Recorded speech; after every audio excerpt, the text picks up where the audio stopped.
Hello friends, welcome back to psychology in Tamil. நான் doctor Jitendra. நம்ம learning பார்த்துட்டு இருக்கோம்.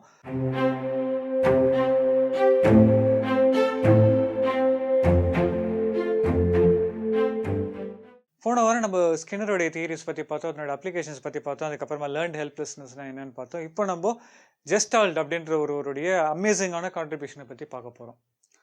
இவர் என்ன சொன்னார்னு பார்த்தீங்கன்னா, நீங்கள் சொல்கிறதெல்லாம் கரெக்ட். ரெஸ்பான்ஸுக்கு கரெக்டான ஸ்டிமுலியை வச்சு ரீஎன்ஃபோர்ஸ் பண்ணுறதுனால ஸ்கின்னரோட எக்ஸ்பெரிமெண்ட்ஸ் படி நம்மளால அந்தந்த ரெஸ்பான்ஸுக்கு இந்தந்த ஸ்டிமுலியை கொடுத்து திருப்பி அந்த ரெஸ்பான்ஸை வர வைக்க முடியும். இதெல்லாம் கரெக்ட். ஆனால் ஹோலிஸ்டிக் லேர்னிங் அப்படின்ற ஒரு விஷயம் இருக்குது. ஹோலிஸ்டிக் லேர்னிங்னா என்னென்னா மொத்தமாக புரிஞ்சுக்கிற ஒரு விஷயம். அது நடக்கலை அப்படின்னா லைஃப்பில் நிறைய விஷயங்களை நம்மளால் புரிஞ்சிக்க முடியாது. நம்ம நிறைய விஷயத்த லைஃப்பில் புரிஞ்சுக்கிறது இந்த ஹோலிஸ்டிக் லேர்னிங் மூலியமாக தான் நடக்குது அப்படின்னு சொன்னார் ஸ்கின்னர். சாரி, ஜெஸ்டால்ட். ஸோ ஜெஸ்டால்ட் இதில் என்ன சொல்ல வர்றாருன்னு பார்த்தீங்கன்னா, இது இந்த டாட்ஸ் பாருங்கள். இந்த டாட்ஸ் எல்லாம் நீங்கள் பார்த்ததுக்கு அப்புறமா இதெல்லாம் டாட்ஸ்ன்னு சொல்லுவீங்களா, இல்லை இது ஒரு ட்ரையாங்கிள், இது ஒரு ஸ்ட்ரெயிட் லைன் அப்படின்னு சொல்லுவீங்களா? ஏன் அதை ட்ரையாங்கிள் ஸ்ட்ரெயிட் லைன்னு சொல்கிறீங்க? அது வெறும் டாட்ஸ் தானே. அது என்னதான் டாட்ஸாக இருந்தாலும் அந்த ஹோலாக தான் பர்சீவ் பண்ணும்போது அதனுடைய ரியல் மீனிங் தெரியுது இல்லையா? ஸோ ஒவ்வொரு ஸ்டிமுலைக்கும் நம்ம ஒவ்வொரு ரெஸ்பான்ஸும் யோசிக்காமல் இந்த ஸ்டிமுலை சுற்றி நடக்கிற எல்லா விஷயத்தையும் கன்சிடரேஷனில் எடுத்துக்கிட்டால் தான் நம்மளுக்கு அந்த இடத்துல என்ன நிஜமாவே நடக்குது அப்படின்றத புரிஞ்சுக்க முடியும். அப்படின்றது தான் ஜெஸ்டால்ட்டோடைய மோஸ்ட் பிரில்லியன்ட் கான்ட்ரிபியூஷன். இதில் என்ன ஃபர்தராக சொல்கிறாரு அப்படின்னு பார்த்தீங்கன்னா, ஜெஸ்டால்ட் இன்சைட் லேர்னிங் அப்படின்றத ஒன்று எடுத்துகிட்டு வர்றாரு. இன்சைட் லேர்னிங்னா என்னென்னா, இந்த எக்ஸாம்பிள் வச்சு உங்களுக்கு புரிய வைக்கிற ஒரு குரங்கு, ஒரு சிம்பான்சி எடுத்து ஒரு கேஜுக்குள்ளே போட்டுடுறாங்க. கேஜுக்கு வெளியில் ஒரு வாழைப்பழத்தை வச்சிடுறாங்க. வாழைப்பழத்தை வச்சது குரங்கு எட்டாது. ஆனால் குரங்குக்கு பசிக்குது. அந்த குரங்கு அந்த வாழைப்பழத்தை எடுத்து சாப்பிடணும்னு நினைக்குது. உள்ளுக்குள்ளே 2 குச்சி இருக்குது. ஒரு குச்சி சின்னது, ஒரு குச்சி பெருசு. இந்த பெரிய குச்சியை வச்சு முதல்ல அதை எடுக்க ட்ரை பண்ணுது. எட்டலை, வரலை. ட்ரை பண்ணி பார்க்குது, என்னென்னவோ பண்ணி பார்க்குது, சாப்பாடு வரல. அந்த பனானாவை விட்டுருது, அந்த வாழைப்பழத்தை விட்டுருது. கொஞ்ச நேரத்துக்கு அப்புறமா அந்த குச்சியை வச்சு தட்டி விளையாடிட்டு இருக்கு. அப்போ 2 குச்சியை வச்சு திடீர்னு தட்டுது, 2 குச்சியும் சேர்ந்துருச்சு. பார்த்தீங்கன்னா அந்த குச்சிக்கு 2த்துக்கும் நடுவில் ஒரு ஜாயிண்ட் இருக்குது. அந்த ஜாயிண்ட்டு சேர்ந்துருச்சு. திடீர்னு அந்த குரங்குக்கு ஒரு ஃப்ளாஷ் வருது, ஓ இப்போ பெரிய குச்சி ஆயிடுச்சு அப்படின்ட்டு. வெளியில் அந்த குச்சியை விடுது, அந்த வாழைப்பழத்தை இழுக்குது, சாப்பிட்ருது. ஸோ இப்போ இந்த இடத்துல என்ன நடந்தது? இந்த இடத்துல நடந்தது ஒரு ஸ்டிமுலைக்கான ரெஸ்பான்ஸ் கிடையாது, ஒரு ஹோலிஸ்டிக்கான ஒரு லேர்னிங். இந்த லேர்னிங் எப்படி நடந்தது? நம்ம வாழ்க்கையை எப்படி நம்ம பர்சீவ் பண்ணுறோம், நம்ம சுற்றி இருக்க என்விரான்மெண்ட்டை நம்ம எப்படி பர்சீவ் பண்ணுறோம் அப்படின்ற இந்த பர்செப்ஷன் லெவல்லையே சேஞ்ச் நடந்ததுனால தான் இந்த இடத்துல நமக்கு அந்த விஷயம் கையில் கிடச்சிது. அதனால தான் நமக்கு இதுக்கப்புறமா நம்ம பார்க்க போகிற விஷயங்களில் இந்த மாதிரி சில இடத்துல சில விஷயங்களை ஜாயின் பண்ணாலும் நமக்கு சில விஷயங்கள் கிடைக்கும்.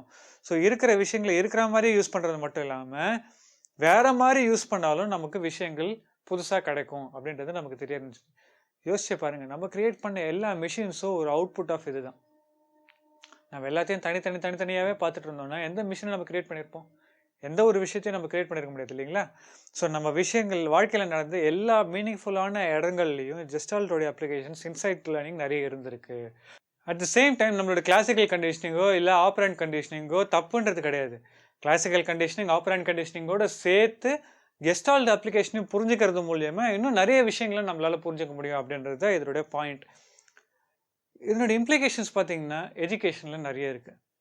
நம்ம எஜுகேஷன் சிஸ்டம் ஏன் இந்த அளவுக்கு ஒர்க் அவுட் ஆகாமல் இருக்குது அப்படின்றதுக்கு இதுதான் ஒரு பெரிய எக்ஸாம்பிள். ஏன் நம்ம குழந்தைங்களுக்கு எதுக்குமே அர்த்தம் சொல்லிக் கொடுக்குறது இல்லை. இது எதுக்காக கற்றுக்கிறேன்னு நம்ம யாருக்குமே எதுவுமே சொல்கிறது கிடையாது.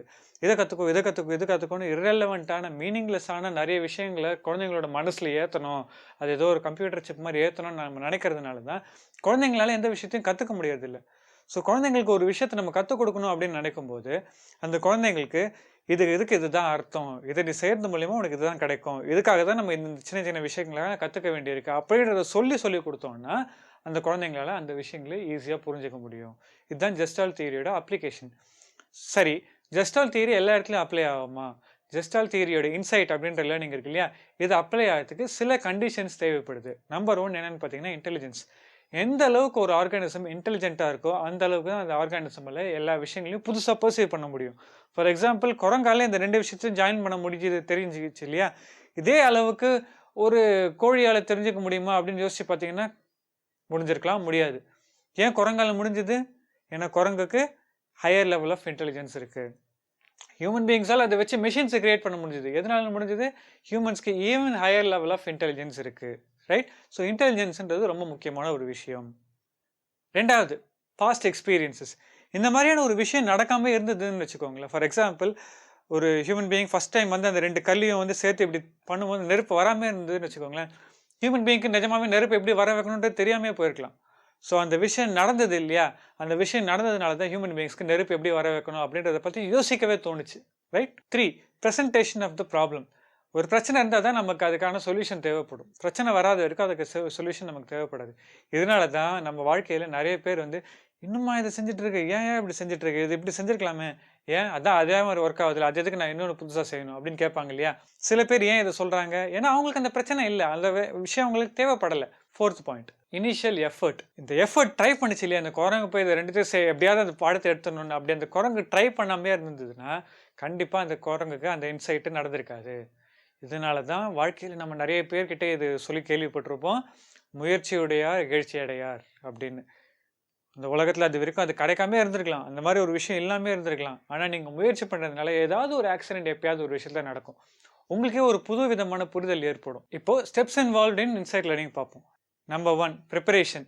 முதல்ல அந்த பிரச்சனை நமக்கு பிரச்சனையா தெரியணும். அந்த பிரச்சனைக்கான காரணங்கள நம்ம தேடி அலைய ஆரம்பிக்கணும். அந்த பிரச்சனைய சால்வ் பண்ண நம்ம முற்படணும். அதுதான் நம்பர் 1 பிரிப்பரேஷன். 2 இன்குபேஷன். நல்லா முயற்சி பண்ணிட்டோம். என்னென்னவோ முயற்சி பண்ணி பார்த்துட்டோம். சுத்தி பத்தி பார்த்துட்டோம். ஒண்ணும் முடியல. அதனால டயர்ட் ஆகி ரெஸ்ட் எடுக்க ஆரம்பிக்கிறோம். ஸோ ஒருமே ஆக்ஷன் நடக்கிறதில்ல. கொஞ்ச நேரம் அப்படியே உட்காந்துருக்கும். 3 இன்சைட். திடீர்னு ஒரு ஃப்ளாஷ் வருது. ஓ! இப்படி செஞ்சா நல்லா இருக்குமோ அப்படின்னு எழுந்து செய்ய ஆரம்பிப்போம்.